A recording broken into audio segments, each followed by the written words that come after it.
朴南希朴老师入场。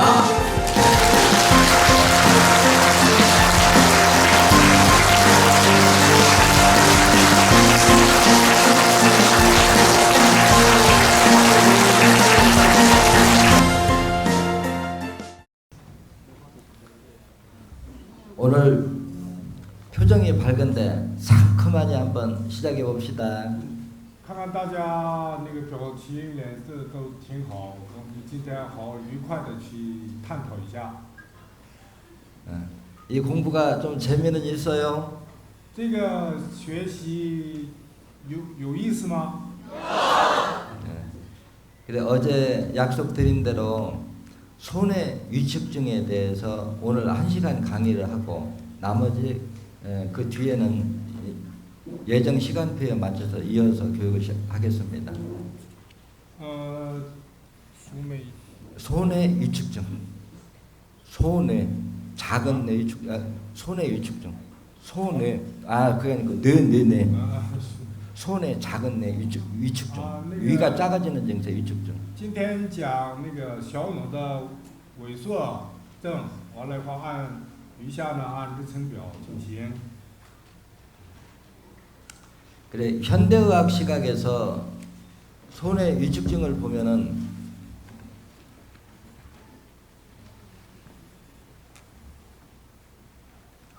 외관상은 팔다리 힘이 빠져서 마지막에 가면은 누워서 머리 부분만 신경이 살아있고 팔다리 힘이 쭉 빠지는 마지막에는 그렇게 결론이 나는 병이 손해 위축증 증세입니다. 小脑萎缩的症状是，就是脑细胞的影响，就是手和腿麻痹，最终的那个症状是，就是手软，腿软这种的症状。 한국에서는 이 증세를 뇌계리 또는 근육신경마비란 병명을 붙여서 표현합니다. 在韩国呢，把这个病定名为肌肉麻痹症状和뇌계리나 근육신경마비로 표현된다. 肌肉神经麻痹症。 그래 현재까지 이 증세로 진단받은 사람이 전 세계 어디에서도 완치 사례는 없는 증세가 바로 이 증세입니다. 那个得了这种病的患者呢，在全世界来说，就根治完治的病例是没有的。 그래 여러분들이 보신 책 속에는 이 병명이 언급되어 있지 않지만 제 강의 교육용 강의 테이프는 이 병이 표현이 되어 있습니다. 所以可能在你们的书上呢，没有就是表露过，但是呢，每次演讲啦，就是给你说明这个大会上讲解时候呢，有这种的讲解。 그 강의 테이프 내용이 20년 전쯤에 녹화해 놓은 내용입니다. 这个的강의 그 강의 내용이 20년 전에 녹화해 놓은 내용이다. 就是书上没记载，但是呢，20年之前，朴老师已经在讲这些录制的时候，就把这些内容呢已经加进去了。 강의 주 내용을 결과론적으로 얘기를 하면은 우리 대리점장이나 일반 이거를 배우시는 분들은 가족이 아니면 손을 대지 마라 하고 결론을 내려놓은 증세가 이 병이기도 합니다. 所以呢，一般对于治疗这种病呢，除非是自己的亲属、家族成员尽量呢去不要去想治疗这种病的这种最终的朴老师的那个结论。 그래 이 병의 특성은 손을 대지 않고 가만히 내버려 두어도 결국은 팔다리 힘이 빠져서 결국에는 마비가 되는 증세인데 잘못 손을 대면은 손을 대서 증세가 악화됐다 오해받을 소지가 많기 때문에 가족이 아니면 손을 대지 말라 하고 아주 서두에 깔아놓고 교육을 하는 병이 그만큼 무서운 병이 이 병입니다. 所以这种病呢，就任它发展下去，放置，也没有什么特大的恶化，只有是手软、脚软、腿软这种麻痹、肌肉麻痹的、肌肉神经麻痹的那个症状。但如果就是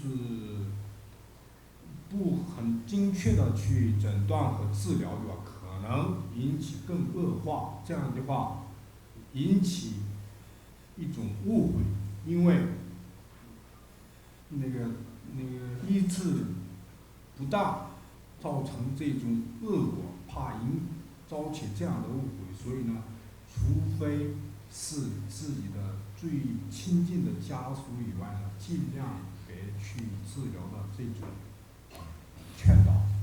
이 병이 가장 무서운 이유는 사전에 그 질병에 대해서 예견을 하고 진단할 방법이 없다는데 문제가 큽니다. 这种病的最大的最可怕的是事先没有征兆。 그래 이 병을 예방하고 치료하기 위해서는 이 병이 진행되는 그 과정의 생리이치를 정확히 이해해야만이 예방도 할 수 있고 어느 정도 치료도 가능하게 됩니다. 就是为了预防和治疗这种病呢，我们必须得先清楚的了解这个病的发生的原因和发展的过程和结果这些呢，就必须得知道了清楚，才能去面对治疗预防。 이 병의 특성은 맨 처음 초기 증상에서는 팔다리 힘이 약간 빠지는데 MRI로 사진을 찍어보면 뒤 손해가 이렇게 수축돼서 좁아지는 현상만 외관상 나타나면 진단이 가능합니다. 这种病的初期症状是手软、腿软，这样完了以后用透视或者用 CT 做脑部的 CT 的话，透视的话，就能发现小脑变萎缩的这种。 그래 이제 시간이 지날수록 증세가 악화될수록 팔다리 힘이 빠지고 입안에는 백대가 끼고 입에서는 하수도 썩는 냄새가 날 정도로 심각해지면 음식을 먹으면 늘 설사를 하는 외형상 이런 변화로 증세가 진행됩니다. 这种病进化恶化的话，一开始呢，手脚就无劲，没有力气，完了呢，舌头呢有就是白色的那种现象，吃东西就是一种口臭的，像特别有像卫生间厕所的那种味道。完了以后吃完东西以后，它是拉肚子的现象。 제가 지금 여러분들한테 무엇을 설명하는지 여러분 어른분한테 감은 좀 잡힙니까? 那么你现在就朴长新老师跟你们讲这些时候，你们现在看你们表情都没听懂一样，听懂了吗？ 그러면 본격적으로 이 병이 어떤 원리에 의해서 악화되는가 그 과정을 설명을 해보겠습니다. 那么现在开始呢讲这种病的那个恶化过程和原理。 어제 전 강의에 보면은 우리 인체의 모든 조직이나 이런 생명체들은 약 5마리에서 7마리를 한 가족으로 해서 뇌와 손해와 연결되어 있다 했습니다. 昨天我们讲过，我们体内的所有的细胞呢，就是体内的细胞呢，5个或7个为一个家族，形成一个家族，完了跟小脑连在一起。 우리 인체에 장기가 됐던 근육이 됐든 신경선을 통해서 뇌파, 전류에 의해서 수축, 팽창하는 원리로 우리 인체 장기나 기관들이 작동하게 되어 있는 것이 인체의 생리 구조입니다. 人生自然生理法则是，我们不光是我们的各个器官和肌肉，都是通过神经线得到一种传达到传到脑里，用脑波传达到各个器官，让各个器官、肌肉这些呢，运转正常的运转，这个是我们生理自身的生理法则。 제가 어제 강의에 우리 장기나 기관들이 숙중 팽창으로 정상으로 움직임을 하기 위해서는 전류가 100볼트가 필요하다고 했습니다. 所以呢，昨天讲过，因为脑波的传达就是好比是100的话，就是脑波传达到各个器官、肌肉这些，让各个器官伸缩膨胀来正常的运行，起到它该起的作用。 그런데 각 장기 기관과 연결된 신경선의 그 피복이 벗겨져서 뇌파 전류가 100볼트가 정상인데 70볼트, 60볼트, 50볼트, 10볼트 제로에 가면은 완전히 팔다리가 마비가 되는 증세가 바로 근육신경 마비다. 이렇게 이해하시면 됩니다. 所以，起传导作用的神经线的损坏磨损，引起脑波的传达时候的漏电，减弱这种现象的话，手脚疲软和无力、麻痹引起这种症状。 그럼 이 부분에서 여러분들이 한번 생각을 키워보십시오. 이 부분에서 생각을 한번 那 키워보자. 么在这个部分，完了，你们自己再好好想象一下。 현대의학 시각에서 팔다리가 힘이 빠지는 건 눈으로 볼 수 있지만 신경선의 피복이 벗겨져서 뇌파가 누수되는 현상을 진단할 수 있는 의학적 장비가 있을까요? 那么，所谓的现代医学，西医当中，那个手脚疲软无劲的现象呢，它能肉眼或者都能看到，但是传达脑波的这个神经线的破损和磨损，引起一种漏电、减弱传达神经波的这些现象呢，用现代医学的或者透视镜啊、CT 啊这些能看到吗？ 이러기 때문에 팔다리가 마비가 되면 그냥 근육신경 마비다 진단은 하지만 진행되어 가는 그 과정의 생리치는 현대의학 사고로는 진단이 불가능하다. 이것을 설명하고 있는 거죠. 所以呢，在这里能说明，现代医学就是西医的角度去诊断的话，只能诊断出它的结果，你手软、腿软，手脚麻痹，只有这个结果性的诊断是可以的。但是呢，它的形成过程，为什么这样的原因，导致什么样的神经线的那个破损磨损，导致脑波的减弱和漏电现象是无法用现代西医的角度去解释的。 하지만 우리 인체를 해부학의 시각으로 바라보지 말고 생리치 시각으로 바라보면은 새로운 진단 시각을 도출해낼 수 있습니다. 所以呢，我们看病例后，每些症状呢，用现代医学解剖学的那种角度去看的话，一部分它只能看到结果、症状。但呢，换个角度，用先天医学的角度去理解和剖析这些原理的话，这些诊断的方法和治疗的方法是完全不一样的。 가상적으로 체세포와 신경소와 체세포와 뇌와 연결된 전류를 정보 전달해주는 신경선의 피복이 없다면 우리 인간이 감각을 유지할 수 있겠는가 생각을 해보십시오. 이 생각만 해봐도 신경선마다 그 뇌파 전류가 혼선되지 않기 위해서 전화선처럼 피복이 입혀져 있다는 것은 상식이 됩니다.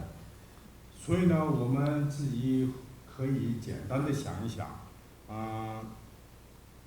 就是体细胞的所有的信息和脑形成一种信息，统一的、准确的转达到脑子里，脑子里整理出一支最终的信息，准确的又传达到各个脏器和肌肉或者各个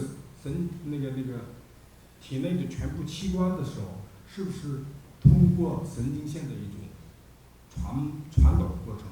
那么神经线的传导这里可能像我们的电线传导一样，它肯定有，为了不让它混线，所以呢，肯定有格的那种表皮的间隔，对不对？ 그래서 이 근육신경마비는 신경선을 전기선이다 연상을 해서 생각하면 이해가 쉬워집니다. 所以呢，肌肉神经的麻痹就认为是这些电线的原理，用这种原理去思考的话，很容易的，很简单的。 전기선이 피복이 벗겨진 걸 땅에다 묻어놓으면은 한쪽에서 100볼트를 보내도 마지막에는 10볼트 때로는 제로까지 모든 전류가 누수돼서 방전될 수 있습니다. 그래서 뇌파가 체세포까지 완전 전달이 되지 않아서 예를 들어서 뇌에서는 100볼트를 보냈는데 50볼트, 40볼트, 10볼트 제로가 되면 팔다리는 전혀 움직임을 할 수 없다. 이러한 증세가 바로 뇌계릭 또는 근육신경마비다. 이렇게 이해하시면 됩니다.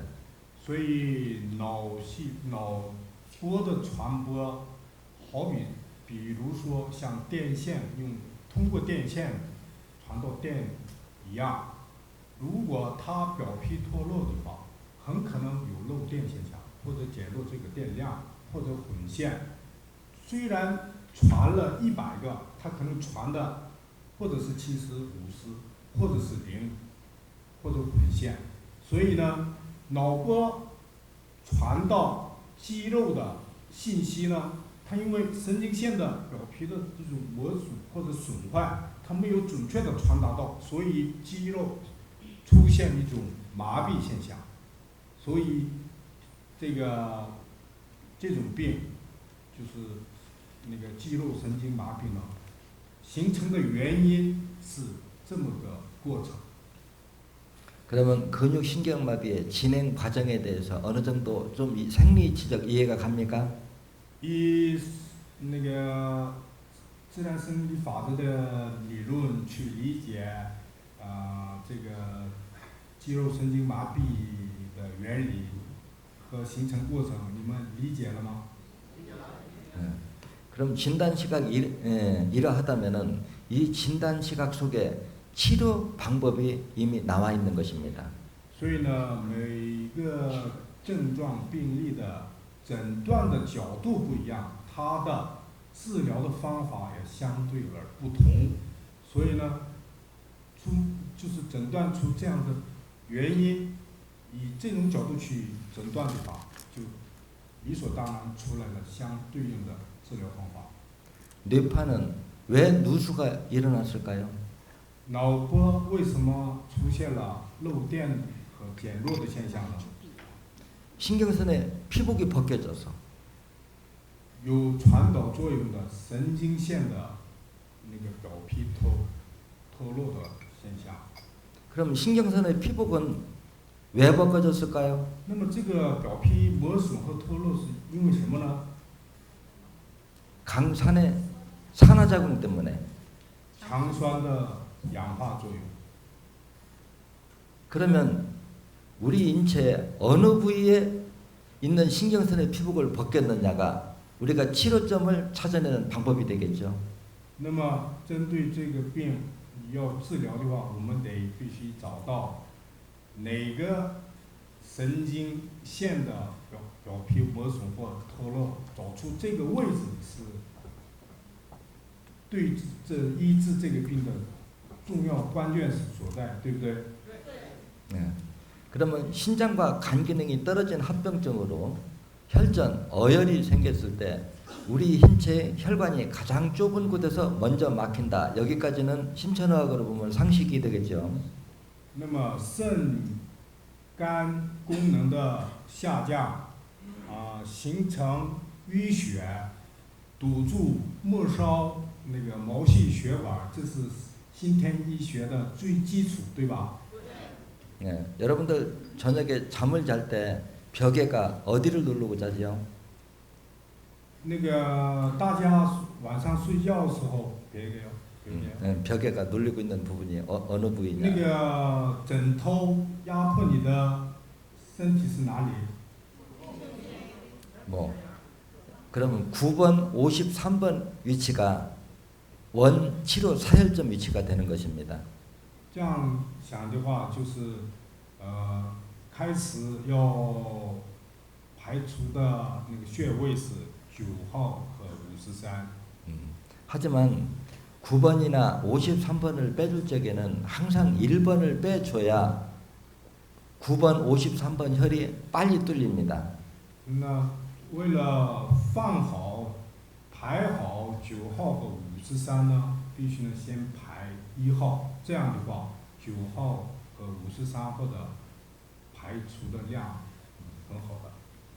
그럼 이미 생긴 어혈은 빼내면 되는데 어혈이 다시 안 생기게 하기 위해서는 어디를 빼줘야 될까요? 那么已经形成的淤血，那个排除呢，直接排出来就可以。但呢，为了防止再出现、再形成一种淤血，应该怎么办？ 8번 신간열 맞죠? 예. 신장과 간 기능을 회복시켜서 새로운 어혈을 다시 생성되지 못하게 해야 그게 완벽한 치료 효능이 나타날 수가 있다 이 얘기죠. 8번 아니면 6번? 8번. 8번。所以呢，就是放8号，增强肾肝功能的恢复。 예. 포괄적으로는 우리가 치료 방법을 이제 이렇게 도출해 나가는데 문제는 환자가 지금 현재 어느 상태까지 진행이 되어 있느냐 이거에 따라서 사혈을 많이 응용 사혈을 같이 적용을 해야 됩니다. 所以呢，这些是一种原理、基础常识，但是呢，毕竟针对每个因人而异，看看患者的状况，他的病情而异。我们呢，针对病情，就是那个做好放血的量和穴位。 만약 위와 장 기능이 떨어져서 음식물을 먹어도 영양분을 흡수하는 기능이 이미 망가져서 뼈하고 가죽만 남아있는 상태라면 우리 사혈요법을 적용할 수 있을까요? 那么我们想象一下，如果这位患者已经丧失了肾功能、肝功能，他所吃的、饮的所有的这些营养素吸取不到的话，我们用这些那个泻血疗法可以治疗吗？ 우리 방법은 사혈을 하고도 체력이 떨어지지 않게 보존시킬 수 있는 범위 내가 우리가 이거를 적용할 수 있는 범위 내가 됩니다. 所以呢，献血疗法的基础和适用范围是必须有一个条件是，我们献血的时候，这个患者必须有保持这种体力能有吸取一些营养分的能力的范围。 그래 여러분들이 이 공부를 깊이 하셔가지고 환자 얼굴을 딱 보는 순간 이 환자가 위기능이 얼마나 현재 유지되고 있는가, 장에서 영양분을 얼마나 흡수하는 기능을 유지하고 있는가, 또 심장과 간 기능이 현재 어느 정도 유지하고 있는가, 이거를 보면은 우리가 손을 대도 이 환자를 살릴 수 있다, 이건 우리 사정권에서 벗어났다, 이걸 쉽게 판가름이 가능한데 이 공부가 깊이 되지 않는 이상은 이 판가름하기가 쉽지 않습니다. 所以呢，我们必须透彻的去了解新天医学的这种知识。你们就是掌握好了以后，能看到患者的状态，也能判断出他的五脏六腑，比如胃和那个肠、肾、肝脏的恶化程度。是什么呀？是不是在我们用泄血疗法能治疗的范围之内呢？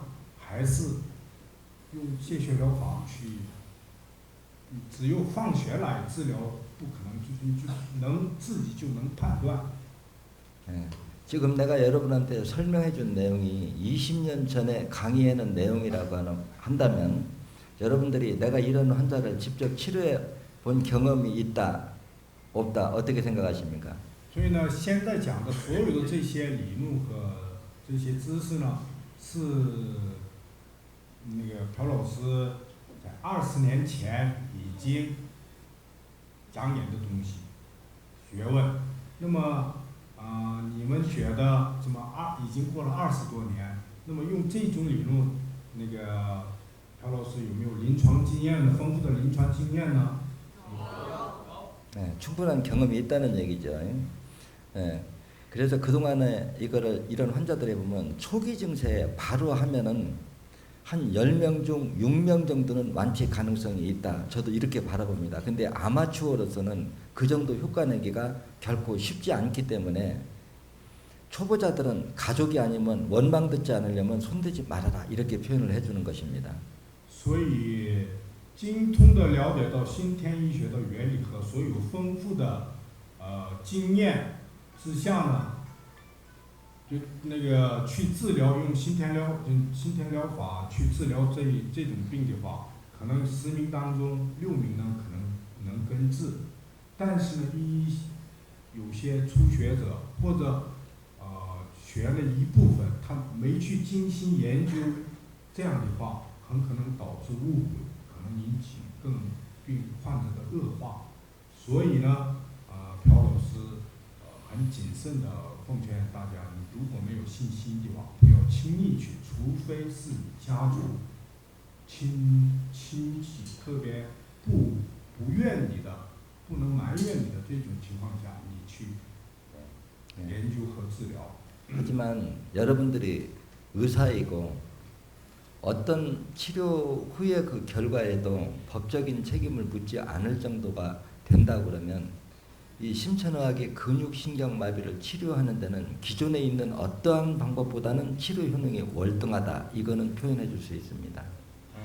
朴老师呢确信，如果我们都是有医生，完了以后在治疗过程当中出现任何问题，也能承担法律责任的这些没有这种约束的话，用新天疗法去治神经肌肉麻痹这个症状就有60%的胜算，还有比任何西医学里的治疗法肯定是好得多得多。 제가 이렇게 소심한 표현을 해주는 이유는 제가 의사가 아니고 일반인이기 때문에 이런 표현을 할 수밖에 없는 것입니다. 所以为什么对于这些呢小心谨慎的跟大家讲呢？因为朴老师本身也不是医生，大部分也不是有一面这种执照的正面的医生，所以呢，对待这些恶性患者，这些呢，我们要谨慎的去接近。 제가 과거나 현재나 성격이 좀 대담해서 면허가 없는 상태에서도 집안에다 환자를 20명, 30명 입원해 놓고 한때는 무면허 의료 행위를 아주 적극적으로 했던 시절이 있었습니다. 所以，因为我以前很大胆，有一种救人人心切，以这种心态，所以呢，虽然不是以医生，但如证驾驶一样，就是召集了一些患者急救，有爱心就是有这么个阶段。 그 당시 환자를 치료해보면은 현대의학에서 단 1%도 치료 가능성이 없는 것을 10명 중에 6명을 치료한다고 하면 대단한 치료 효능이지만 완치가 안 된 한 사람이 시끄럽게 시비에 걸어버리면 어떻게 되면 운명이 흔들릴 정도로 큰 피해를 입습니다. 所以呢，就是在通过现代医学连1%都达不到的效能，用这个先天医学治疗的话，10名当中有6名都是很好的。但是呢，就是这个10名当中有一位有不良现象的，就是有个治不好的话，他提起诉讼啦，或者这样的吧，就是特别能涉及到有命运的。 하지만 우리가 합리적인 사고력이라고 가상을 한다면 환자 입장에서 100% 앉아서 막연히 죽는 거와 단 10%만 완치될 가능성이 있다고 하면 노력을 해보는 게 나을까요? 그냥 앉아서 그냥 죽는 게 나을까요? 所以呢，以患者的那个角度去想的话，连10%的就是一点希望都没有，就等着死呵。有10%的希望，也我们去努力去治疗，是哪个好，哪个方面好？ 그러면 의사 입장에서 10명을 시술을 해보니까 6명 정도는 완치가 되더라. 이거를 더 적극적으로 활용하면서 연구를 발전시켜야 된다는 것은 상식이 아닐까요? 所以朴老师也认为，就是治疗10名当中能治好6个人，4个人治不好，但这样也得把这种医术也好，更进一步的研究也得发扬，是不是这么？这是一个人之常情，对不对？ 그래 여러분들은 이 공부를 배워서 그 동안에 제가 그 산전수전 다 겪으면서 해놓은 공부를 앞으로 이렇게 임상을 해보면 공부 임상 실험의 그 결과가 상당히 빠를 것입니다. 所以呢，朴老师呢，利用了20几年的临床经验和精心的研究，研究出了一种这种的原理和结果，传授给大家。大家呢，精心的去读和学习，老师研究出来的这些成果，这样的话，你们也学得也快。 저한테는 이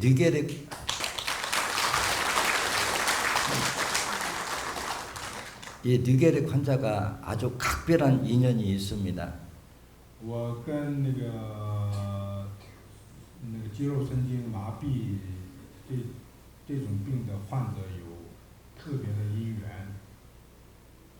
치료를 해서 완치가 안 돼서 시비에 걸린 게 아니고 다른 사람은 치료해주면서 자기만 치료를 안 해준다고 고발을 한 것이 제가 2번째 교도소에 간 실체이기 때문입니다.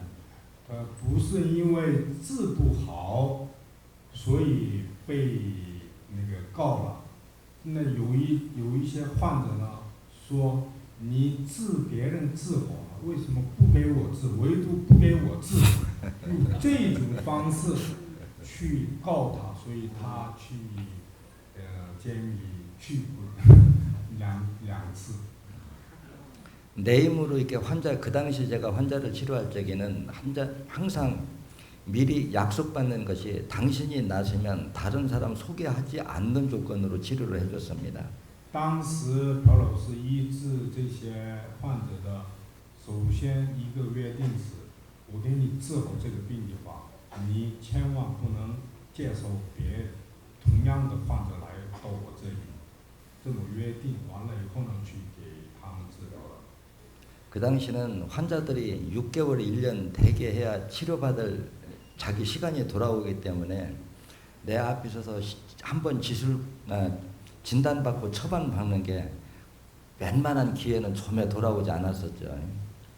所以呢，就是治疗一个这个患者对吧，需要6个月和8个月的时间。那么在排后的这些患者呢，心情急，有怨恨心，为什么不给我治？有这种怨恨心。 제가 아침 8시부터 환자를 보면은 끝나고 나면은 밤 12시 아니면 1시가 되는 거를 한 6년 가까운 세월을 그렇게 보낸 적이 있습니다. 就是朴老师呢，以前呢，将近是6年时间，每天从早晨6点开始，一直到下半夜1点，一直是这么医治，持续了6年的阶段。 여러분들은 내가 말로 이론으로만 체득한 공부가 아니고 완전히 난치병 환자를 직접 치료하면서 학문적으로 정제된 학문을 배우기 때문에 여러분들이 적극성만 띄면은 중환자를 치료하는데 큰 도움이 될 것입니다. 朴老师呢，你们别认为朴老师只有理论，他有27年的临床经验，面对着这各种疑难杂症有这种很多案例和自己丰富的经验所心得解出的，得出的一种这种原理和治疗方法。所以呢，只要大家精心的去学习，肯定有很大的帮助。 그러면 이 뇌결핵에 대해서 치료점에 대해서 정리를 해보겠습니다. 那么关于这个肌肉神经麻痹这种病呢，我们具体的去讲一下治疗方法。 여러분들이 생각하시기에 뇌결핵은 응급 상황이에요? 아니면 서서히 치료를 해도 될 증세가 됩니까?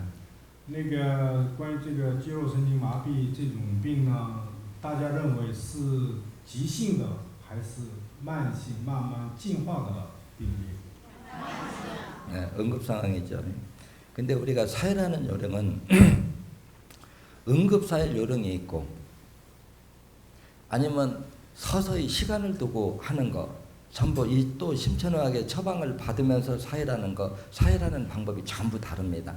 所以我们这个先天医学的治疗方法有很多种，一个是应急的，应急的和完了以后呢，有一个像阶段性的和有慢慢这种用时间来去养的有很多种。 1차적으로 근육신경 마비를 더 진행을 막는 응급처치의 사혈점은 9번, 53번, 1번 이것이 응급 사혈점입니다. 所以对于针对那个肌肉神经麻痹的症状，应急的措施是放1号、9号、53。 그리고 새로운 어혈이 생기지 못하게 예방하는 사혈점은 8번 신간혈이 되겠죠. 那么预防阻止再形成新的淤血，那肯定是8号了，对吧？ 또 반면에 음식이 됐든 처방이 됐든 우리 몸 안으로 잘 흡수하기 위해서는 2번, 3번은 항상 기본열로 따라다녀야 됩니다. 为了体内吸收营养分，能消化这些，所以呢，我们必须是2号和3号呢是长时性的给。 만약 처방을 받고 사혈한다고 하면은 8번, 9번, 53번, 1번은 일주일에 한 번 사혈을 하는 것을 원칙으로 하되 2번, 3번은 어혈이 안 나올 경우 하루 쉬었다 또 하고 일주일에 2번, 3번을 사혈해야 이 증세를 따라잡을 수가 있습니다. 这个治疗放那个排血的那个时间段是这样，8、9、53， 1号呢1周为那个间断，1周为周期，但呢2号、3号呢可能出来的少，那么它是隔2天，1周2次或者3次。 그래 우리가 어혈을 얼마 뺄 때 영양분, 철분 염분을 얼마를 이렇게 보사의 균형을 맞추냐 하는 공부는 내일 아마 그 강의가 본격적인 설명이 있을 것입니다. 关于我们放完学以后应该补充多少的营养分，这个呢，明天再详细的给你们讲。 네. 오늘은 뇌 질환이기 때문에 어차피 염성편하고 좀 이렇게 비슷한 면이 있기 때문에 오늘은 그 마음이 불안하고 초조하고 불면증, 뇌 질환에 연결되어서 이 부분에 대해서 남은 시간을 조금 설명할까 합니다. 今天呢，余下时间呢，就针对那个心神不安和마음이 불안하고 초조하고 잠이 안 오고 하는 증세에 就 대해서 是失眠症，完了焦虑，关于这些给你们讲一下。 마음이 불안하고 초조하고 불면증 증세에 현대학에서 쓸 수 있는 약은 무엇이 있을까요? 关于这些焦虑和不安失眠，那么西医呢有什么样的药呢？ 신경안정제, 수면제, 安眠药或者镇静、神经镇定药是这样的吧？ 그 약 외에는 쓸 약이 없을 것입니다. 可能除了这个以外，没有更好的药。 그럼 이러한 약이 인체의 기능을 마비시키는 양리 기능일까요? 우리 인체를 정상으로 회복시켜서 마음의 안정을 취하게 하는 양리 기능일까요? 那么你们认为这些药是不是麻痹神经？它让体内感觉不到脑，感觉不到这些疼痛，或者就是麻痹的作用呢，还是恢复的作用？ 마비겠죠. 이런 증세가 의외로 치료 효능이 아주 강력합니다. 우리 방법으로는 치료 효능이 아주 강력하게 치료 효능이 나타낼 수 있다 그 얘기죠.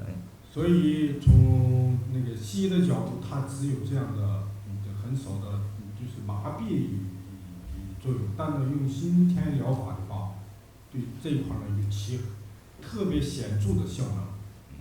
그래 우리가 마음이 불안하고 초조하고 이러한 생각들이 우리가 마음에서 오는 병이니까 마음 쪽으로 이걸 치료해야 된다. 이것도 일부 작용하지만은 생각을 바꾸면 내 머릿속의 생각은 세 가지 영성이 존재하는데 그 하나 중에서 체세포가 뇌에 전달해주는 체계 이 하나를 끊어서 이해를 하면 의외로 치료법은 간단하게 나옵니다. 所以这些病的根源是在于心，是吧？那么就是我们脑子里产生的想法、思想，这些呢都是从心的作用。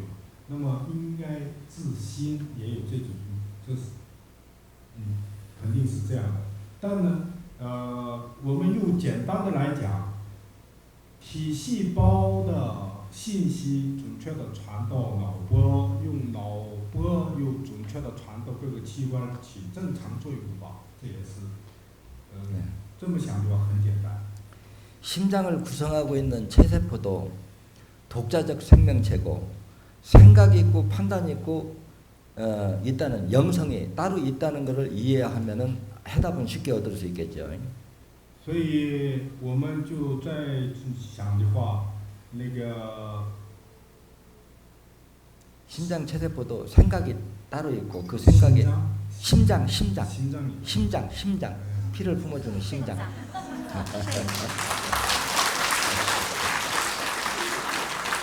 因为韩国语呢，肾和心，它是肾是心脏，那个心脏叫心脏，所以我得确认，肾和心脏是不一样的。 明白了。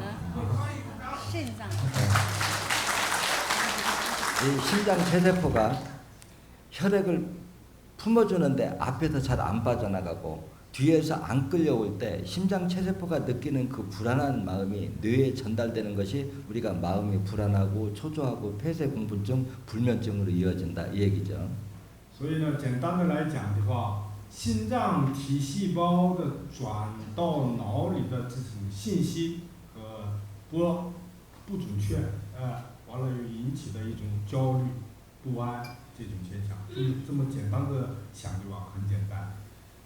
그래 이 증세에 심장으로 들어가는 입구를 열어주는 열이 30분 급체열이고 심장을 거쳐서 나가는 쪽 혈을 열어주는 것이 5번 협심증 혈이다 했습니다. 所以那个通过体内进到心脏的那个口，那个穴位是30号，通过心脏往外出的这个穴位是5号。 그래서 심장에서 피가 잘 달려오고 앞으로 잘 밀려나가면은 심장 체세포가 마음이 편안해지기 때문에 우리가 불안하고 초조한 마음이 사라지고 마음의 평안을 찾게 되는 것입니다. 所以给心脏供血正常，流量够安定流畅，完了从心脏往外出的这个血也正常流畅安定的话，我们的心自然就平安，对吧？ 네. 그래 우리 인체 체세포도 생각, 마음이 있다 이러한 시각으로 바라보면 바로 이런 진단 시각을 도출할 수 있는 거죠. 所以呢，我们就应该认为心脏的体细胞它也是独立的，它有自己的心，应该这么认为的话，应该对吧？因为它毕竟必须得统一自己的准确的信息转到脑细胞再转，这样的过程吧。 시간이 다 됐다고 하니까 조금 쉬었다가 다음에는 몰아빼기 강의에 대해서 이어서 교육을 하겠습니다. 那个再休息10分钟，再讲一下。